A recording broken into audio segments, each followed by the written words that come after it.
सो आपको मैंने अभी अभी एग्जाम्पल के थ्रू समझाया कि ये इक्वल होते हैं ए इंटू एडजॉइंट ए इंटू ए और ए डिटर्मिनेंट इंटू आई। अब ये होता क्यों है बेटे, ये भी आपको अच्छे से क्लियर होना चाहिए। इसके लिए हम एक जनरल मैट्रिक्स ले रहे हैं थर्ड ऑर्डर का। तो ये ए हो गया मेरा, अब मैंने इसका एडजॉइंट ए। अब आपको याद है एडजॉइंट ए क्या होता था, कोफैक्टर्स का मैट्रिक्स और उसका ट्रांसपोज।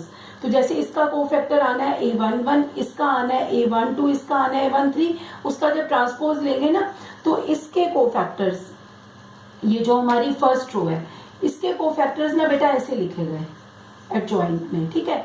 ये एलिमेंट्स, ये कोफैक्टर्स। सिमिलरली इसके क्या कहते हैं, इसके कोफैक्टर सेकंड रो के ऐसे में लिखे जाएंगे, थर्ड रो के कोफैक्टर इधर कॉलम बन जाएंगे, क्योंकि हम एडजॉइंट ए में ट्रांसपोज लेते हैं इसलिए, ठीक है। अब देखो मैं इनको मल्टीप्लाई करके दिखाती हूँ।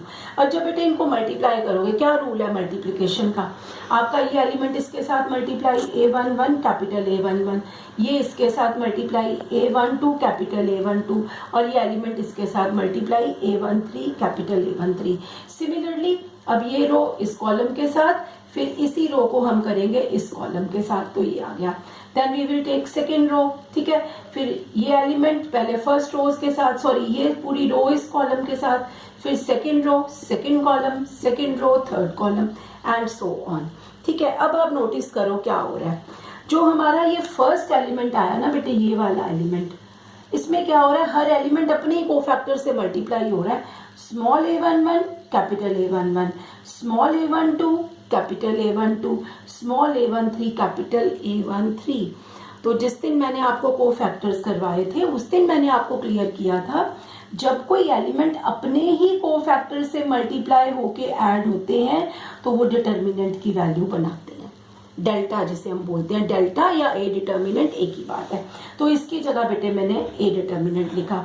अब ये क्या चीज है, इसमें क्या हो रहा है, एलिमेंट ना किसी दूसरी रो के कोफैक्टर से मल्टीप्लाई हो रहा है। यहाँ 1 1 है, यहाँ 2 1, यहाँ 1 2, यहाँ 2 2, मतलब फर्स्ट रो के एलिमेंट सेकेंड रो के कोफैक्टर से मल्टीप्लाई हो रहे हैं।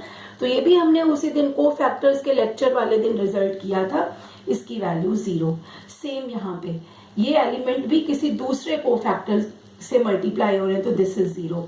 अगेन बेटा वही reason, different element different cofactor 0, same element same cofactor A determinant, different element different cofactor 0, यहाँ भी 0, यहाँ भी 0, लेकिन अगेन यहाँ पे देखो सेम एलिमेंट सेम कोफैक्टर, ठीक है। So this becomes a determinant. Similarly बेटा मैं अगर एडजॉइंट ए पहले लिखती, ए बाद में लिख के मल्टीप्लाई करती, तो भी मेरे पास यही रिजल्ट आता। तो मैंने ये आपको इवैल्यूएट करके बता दिया, ये इवैल्यूएट करके बता दिया। अब हम लास्ट में यहाँ पहुंच गए। So now what is A determinant into I, I की जगह बेटा वही आइडेंटिटी मैट्रिक्स पुट किया। अब क्या होता है ये डिटर्मिनेंट, ये एक नंबर है, ठीक है। अब ये एक नंबर है तो क्या होता है, जैसे जैसे यहाँ 5 हो तो 5 अंदर चला जाएगा, अब इसमें ये डिटर्मिनेंट अंदर जाएगा, तो ये डिटर्मिनेंट हर एलिमेंट के साथ मल्टीप्लाई हो जाएगा और ये रिजल्ट आ जाएगा। अब आप देखो ये तीनों रिजल्ट सेम आ गए।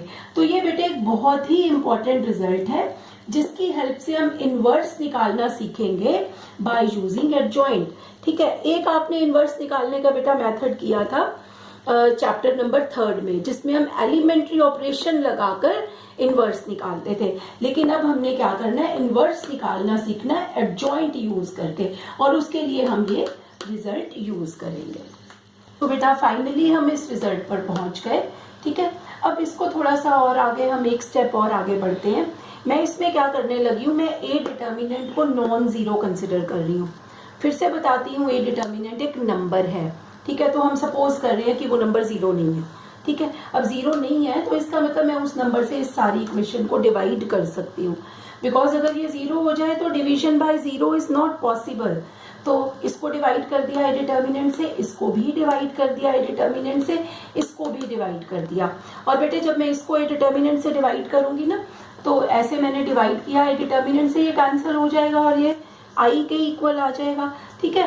तो उस केस में मेरे पास अब मैं इस रिजल्ट पे पहुंच गई, राइट। अब आप इस रिजल्ट को ना इसके साथ कंपेयर करो, ये भी हमने 3rd चैप्टर में किया था। A into A inverse is equal to A inverse into A is equal to I. अब आप देखो ये मेरा ए और ये पूरी क्वांटिटी, इसके साथ मल्टीप्लाई हो रही है। सिमिलरली यहाँ पे ए और ये पूरी क्वांटिटी मल्टीप्लाई हो रही है और इनका प्रोडक्ट 1 आ रहा है। ठीक है, कोई एक नंबर किसी नंबर से मल्टीप्लाई हो रहा है और प्रोडक्ट 1 आ रहा है तो वो नंबर कैसा होगा? नेचुरली वो इनवर्स होगा 3 का। कोई भी नंबर 3 हो, 7 हो, 8 हो, जैसे अगर ये 3/2 हो, मल्टीप्लाई किससे करूं कि 1 आ जाए? तो नेचुरली 2/3 से, तो ये इसका इनवर्स। अब इसको मैं इस नंबर से मल्टीप्लाई कर रही हूँ, नंबर नहीं बोलना चाहिए, इस मैट्रिक्स से। इसका मतलब ये मैट्रिक्स ए का इनवर्स है। इसको कंपेयर करो, यहाँ पे ए, यहाँ ए इनवर्स और यहाँ पे ये। इसका मतलब बेटे मेरे ए इनवर्स की वैल्यू क्या निकली? Adjoint A upon A determinant. और ये सिर्फ और सिर्फ तभी पॉसिबल है when A determinant is not equal to 0।